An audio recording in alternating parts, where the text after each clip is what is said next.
हर हर महादेव मित्रों, माताओं और बहनों, आप सभी को जितिया व्रत की ढेर सारी शुभकामनाएं। आज का ये दिन बहुत खास है, माँ के स्नेह, श्रद्धा और अपने बच्चों के मंगल की कामना से जुड़ा हुआ। आप सभी के स्नेह, विश्वास और आस्था को प्रणाम करते हुए आज के इस वीडियो में हम सुनेंगे जितिया व्रत की पावन कथा। आखिर क्यों रखा जाता है ये व्रत? क्या है इस पर्व का महत्व? और कैसे एक माँ का व्रत अपने बच्चों के जीवन में मंगलकारी बदलाव लाता है? कहते हैं, जिस घर में माताएं श्रद्धा से जितिया व्रत करती है, उस घर की संतानों पर संकट कभी टिक नहीं पाता। उनका जीवन सुख, स्वास्थ्य और सफलता से भर जाता है। तो आइए, श्रद्धा और विश्वास के इस अद्भुत मिलन को साथ महसूस करते हैं और प्रेम से भरे व्रत की कथा को ध्यान से सुनते हैं, समझते हैं इसके महत्व को और जोड़ते हैं अपने मन को उस शक्ति से जो माँ की ममता को संतान के जीवन से सीधे जोड़ देती है। बहुत समय पहले की बात है। एक गांव में दो बहनें रहती थीं। एक का नाम था सुखिया और दूसरी का नाम दुखिया। जैसे उनके नाम थे, वैसा ही उनका भाग्य भी था। दुखिया बहुत गरीब थी। उसका जीवन परेशानियों और दुखों से भरा हुआ था। वहीं दूसरी तरफ सुखिया बहुत अमीर थी और हमेशा खुशहाल जीवन जीती थी। दोनों एक ही गांव में रहती थीं। दुखिया अपनी बहन सुखिया के घर में काम करती थी। बदले में सुखिया उसे थोड़ा बहुत खाने को दे देती, जिससे किसी तरह दुखिया का घर परिवार चल पाता। समय बीतता गया। एक दिन की बात है, उस दिन जितिया व्रत था। दुखिया ने भी श्रद्धा के साथ जितिया का व्रत धारण किया हुआ था। वह हमेशा की तरह काम करने के लिए अपनी बहन सुखिया के घर पहुंची। सुखिया ने कहा, अरे दुखिया, तू आ गई? आज बड़ी देर कर दी आने में। दुखिया बोली, हाँ दीदी, घर में थोड़ा काम था, उसी में व्यस्त हो गई थी। ऊपर से आज जितिया का व्रत भी रखा है, तो समय लग गया। सुखिया ने झुंझलाते हुए कहा, ये सब बहानेबाजी मैं नहीं सुनने वाली। अभी चावल फटकने हैं और साग काटना है। वो सब कौन करेगा? मेरे घर में भी बहुत काम पड़े हैं। जा जल्दी निपटा दे, और जो बचे उन्हें अपने घर ले जाना। ठीक है दीदी, दुखिया ने धीरे से कहा और काम में लग गई। वह चावल साफ करने लगी। जिन चावलों की खुर्द, टूटा हुआ चावल निकली, उसे दुखिया ने अपने लिए अलग रख लिया। फिर उसने साग काटा। साग के डंठल, सख्त हिस्से अलग करके अपने लिए रख लिए। सारा काम निपटाने के बाद शाम को वह वहीं टूटा चावल और साग के डंठल लेकर अपने घर लौट आई। घर पहुंचते ही देखा, उसका बेटा बबलू भूखे पेट बैठा उसका इंतजार कर रहा था। माँ, आप आ गई? मेरे लिए कुछ खाने को लाई है? कब से भूखा बैठा हूं, भूख से जान निकली जा रही है। दुखिया ने बेटे को गले लगाते हुए कहा, हाँ बेटा, लाई हूं ना, बस थोड़ी देर इंतजार कर, अभी खाना बनाकर देती हूं। इतना कहकर वह रसोई में चली गई। उसने टूटे चावल और साग के डंठल का सादा सा भोजन बनाया। पहले बेटे को प्रेम से खिलाया, फिर खुद भी थोड़ा खाया। खाना खाने के बाद दोनों माँ बेटा शांत मन से सोने चले गए। तभी आधी रात में एक बूढ़ी माई उसके घर आकर दरवाजा खटखटाने लगी। ओहो, इस समय कौन है? अरे बेटा, दरवाजा खोल, मैं हूं अम्मा। आपको क्या चाहिए? इतनी रात में आप यहाँ किस लिए आई हैं? बेटा, मुझे बहुत भूख लगी है, कुछ खाने को हो तो इस बुढ़िया को दे दे। खाना क्यों नहीं? आओ अम्मा, अंदर आओ। दुखिया ने बूढ़ी माई को घर के अंदर बैठाया और उसके आगे खुर्द, टूटे चावल और साग के डंठल की सब्जी परोस कर बोली, अम्मा, हम लोग बहुत गरीब हैं। आज मैंने बस यही खुर्दी चावल और साग के डंठल की सब्जी बनाई है, आप इसे खा लीजिए। हाँ हाँ बेटा, क्यों नहीं खाऊंगी, मुझे तो बहुत भूख लगी है। बड़े बड़े घरों के दरवाजे खटखटा आई, किसी ने इस बुढ़िया को पूछा तक नहीं, लेकिन तू मुझे आदर से बिठाकर खिला रही है। बूढ़ी माई ने परोसे हुए चावल और साग के डंठल की सब्जी खा ली। खाने के बाद उसने कहा, बेटी, भोजन तो हो गया, लेकिन एक और समस्या है। मुझे अच्छे से कुछ दिखाई नहीं देता। इतनी रात को अंधेरे में मैं अपने घर कैसे जाऊंगी? कोई बात नहीं, आप आज रात यहीं हमारे घर में सो जाइए, सुबह उठकर अपने घर चली जाइएगा। दुखिया ने अपने बराबर में ही बूढ़ी माई के सोने का बिस्तर लगा दिया। बूढ़ी माई वहीं सो गई। आधी रात को बूढ़ी माई उठकर बोली, बेटा, मुझे दीर्घ शंका लगी है, कहाँ जाऊं? माई, मेरे घर में शौच के लिए कोई जगह नहीं है, आप उधर कोने में कर लीजिए। अब एक बात बता, मैं अपने हाथ कहाँ साफ करूं? ओहो, आप ऐसा करिए, मेरे सिर में अपने हाथ साफ कर लीजिए। इतना कहकर दुखिया गहरी नींद में सो गई। अगले दिन सुबह जब दुखिया उठी तो देखा कि उसके बराबर में बूढ़ी अम्मा है ही नहीं। दुखिया को यह सब किसी सपने जैसा लगा। उसने ज्यादा ध्यान नहीं दिया और नहाने चली गई। नहाते समय जब उसने अपने बाल धोए तो देखा कि उसके बालों से जो पानी बह रहा था वह सोने का था। अरे अरे, ये क्या है? कहीं यह सब उस बूढ़ी माई ने तो नहीं किया? यानी कल मैं कोई सपना नहीं देख रही थी। जरूर उस बुढ़िया अम्मा ने दीर्घ शंका से मेरा घर भी गंदा कर दिया होगा। पहले चलकर सफाई कर लूं, उसके बाद ही नहाऊंगी। लेकिन जब वह सफाई करने गई तो देखा कि जहां बूढ़ी माई ने शौच किया था वहां भी सब कुछ सोने चांदी में बदल गया है। ये देखकर दुखिया खुशी से रो पड़ी। अरे, ये सब क्या है? ये सब तो निश्चित ही जितिया भगवान की कृपा से हुआ है। वो बूढ़ी माता का रूप धारण करके मेरे घर आईं और मुझे इतना बड़ा आशीर्वाद देकर चली गईं। कुछ ही समय में दुखिया बहुत अमीर हो गई। अब उसके पास किसी चीज की कमी नहीं रही। अब उसने सुखिया के घर जाकर काम करना बंद कर दिया। उधर सुखिया का सारा काम अधूरा पड़ा रह गया। दुखिया ने अपने बेटे को पास बुलाया और बोली, बेटा इधर आ। हाँ माँ, बताओ। बेटा, जरा मौसी के घर जाकर तराजू तो ले आ, मुझे कुछ तोलना है। ठीक है माँ। इतना कहकर बबलू, दुखिया का बेटा, खुशी खुशी अपनी मौसी यानी सुखिया के घर चला गया। जब सुखिया ने बबलू को देखा तो पहले तो उसे पहचान ही नहीं पाई। बबलू ने नए सुंदर और महंगे कपड़े पहन रखे थे। अरे, क्या हुआ बबलू? तू यहाँ क्यों आया है? और तेरी माँ मेरे घर काम करने क्यों नहीं आ रही? बबलू ने विनम्रता से कहा। मौसी, अब माँ आपके घर काम करने नहीं आएंगी। क्यों रे? फिर तू क्यों आया है? माँ ने तराजू मंगाया है, उन्हें कुछ तोलना था। सुखिया थोड़ा चौकन्नी हो गई। रुक, लाती हूँ।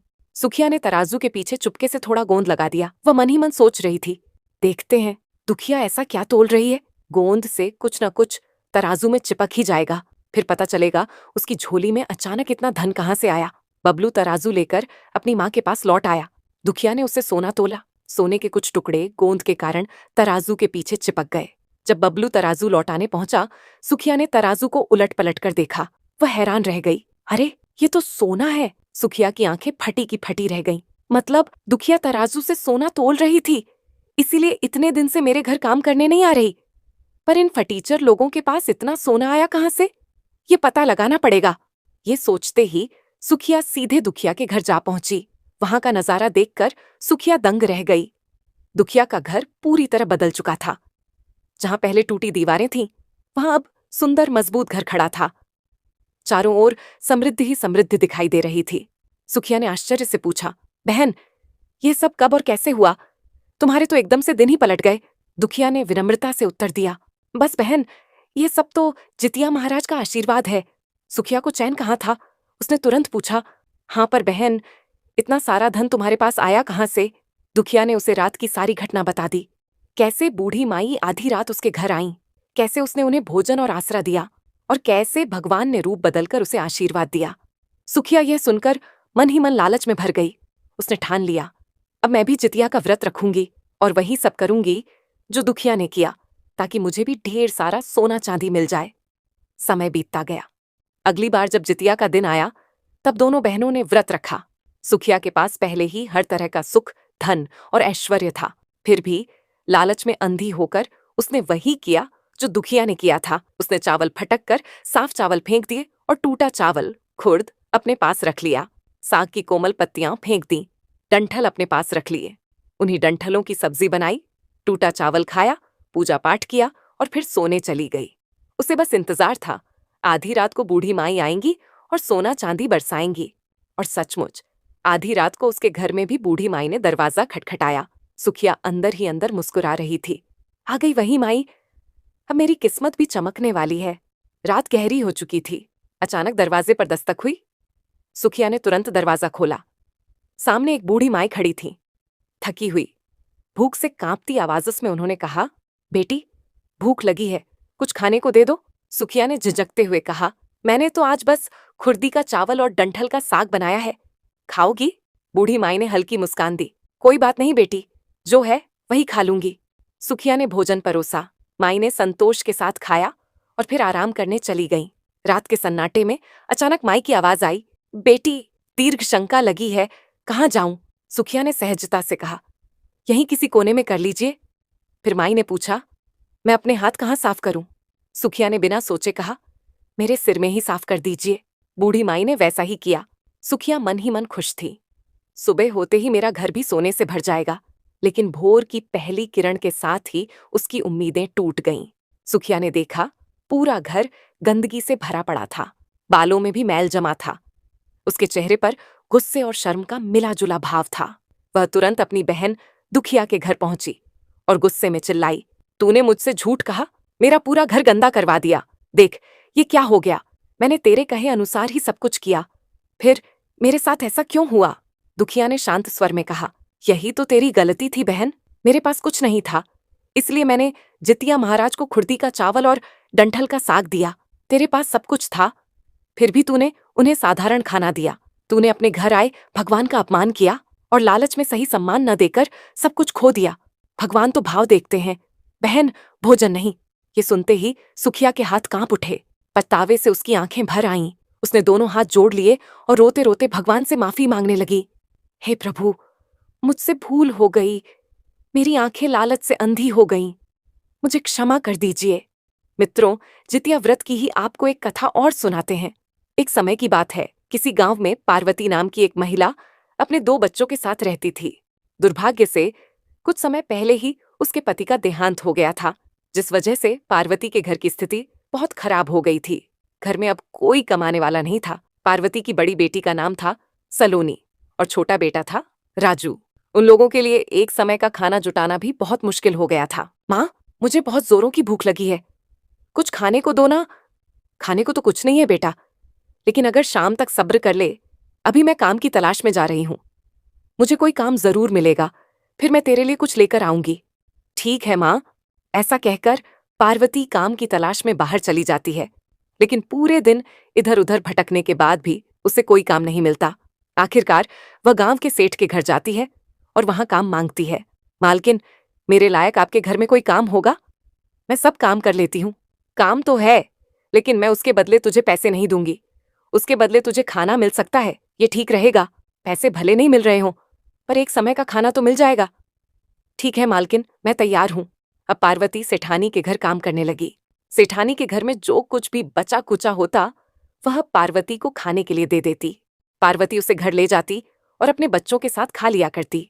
कुछ समय बाद पार्वती ने सलोनी की शादी उसकी पसंद के लड़के से कर दी, जो उसी गांव में रहता था। सलोनी का ससुराल काफी पैसे वाला था।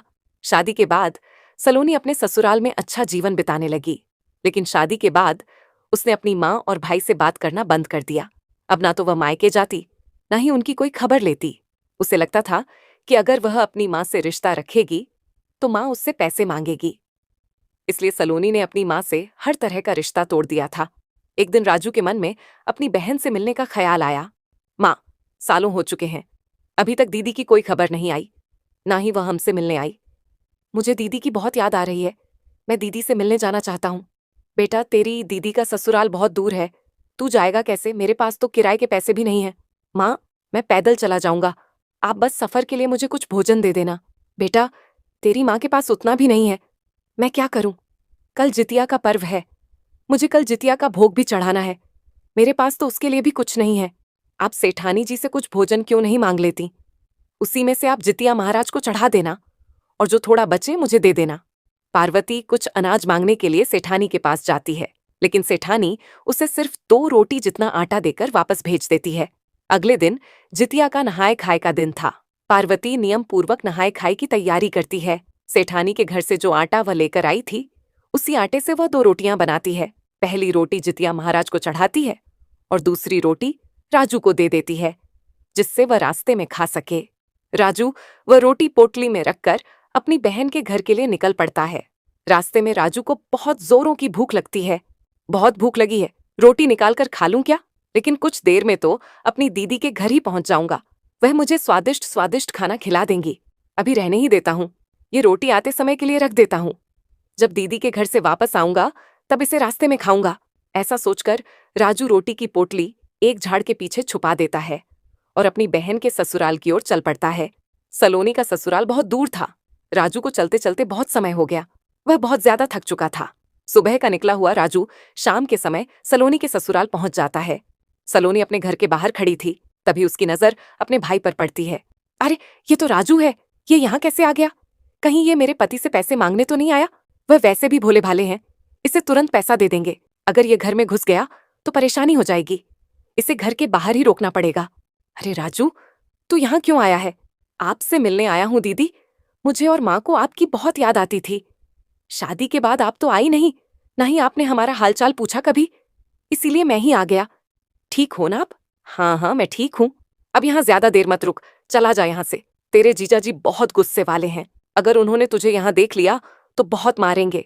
तू जा यहाँ से। अभी तक तो मैं अच्छे से मिला भी नहीं आपसे, और आप जाने को कह रही हो? अपने ससुराल वालों से मुझे मिला तो दो।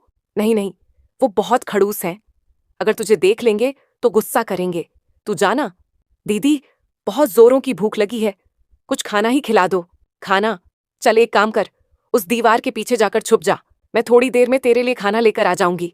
और उस दीवार से बाहर मत निकलना, किसी को दिखना भी मत। ठीक है दीदी। राजू जाकर दीवार के पीछे छुप जाता है और अपनी दीदी का इंतजार करने लगता है। समय बीतता है, लेकिन सलोनी उसके लिए खाना लेकर नहीं आती। वहीं सलोनी अपने घर में स्वादिष्ट पकवान बनाती है। आहा, सुगंध तो बहुत सुंदर आ रही है। लगता है दीदी मेरे लिए पकवान बना रही है। आज कुछ अच्छा खाने को मिलेगा। राजू दीवार के पीछे खड़ा सोच रहा था कि अब उसकी बहन उसके लिए कुछ स्वादिष्ट भोजन लेकर आएगी। खड़े खड़े राजू को बहुत देर हो गई। शाम से रात हो चुकी थी, लेकिन सलोनी अब तक उसके लिए कुछ नहीं लाई। बहुत इंतजार के बाद सलोनी एक कटोरी दूध लेकर राजू के पास आती है। यह ले राजू, दूध पी ले। पर दीदी, इसमें तो मक्खियां गिरी हुई हैं, मैं इसको कैसे पीऊंगा? अरे, मरी मक्खियां हटाकर दूध पी ले और आज रात के लिए यहीं सो जा। सुबह यहां से चले जाना। दीदी अब बदल चुकी थी। घर में अपने लिए पकवान बना रही थी और मुझे ये मक्खियों से भरा हुआ दूध दे दिया। पर क्या करूं, भूख भी बहुत तेज लगी है। इसे पी लेता हूं, फिर कल सुबह घर के लिए निकल जाऊंगा। राजू मक्खियां हटाकर दूध पी लेता है और वहीं घर के पीछे सो जाता है। अगली सुबह वह अपनी दीदी को बिना बताए अपने घर के लिए निकल पड़ता है। लंबा सफर था। सुबह से दोपहर हो चुकी थी। चलते चलते राजू उसी जगह पर पहुंचता है जहां उसने रोटी की पोटली छुपाई थी। अरे, ये तो वही जगह है जहां मैंने अपनी रोटी छुपाई थी। भूख भी बहुत जोरों की लगी है। रोटी निकाल लेता हूं, यहीं खा लूंगा, वह सोचता है। राजू झाड़ियों में जाकर पोटली निकालता है। तभी उसके मन में एक ख्याल आता है, क्या पता घर पर मेरी माँ भूखी हो, आज कुछ मिला हो या नहीं। मैं अकेले कैसे खा लूं? थोड़ी ही दूर का सफर बचा है। अगर थोड़ा और सब्र कर लिया तो माँ के साथ ही रोटी खाऊंगा। वह बिना पोटली खोले घर की ओर चल पड़ता है। शाम होते होते वह अपने घर पहुंच जाता है। उधर पार्वती ने जितिया का व्रत रखा था और जितिया भगवान से यही मना रही थी कि उसका बेटा सही सलामत घर आ जाए। माँ, कहाँ हो माँ? मैं आ गया। राजू आवाज लगाता है।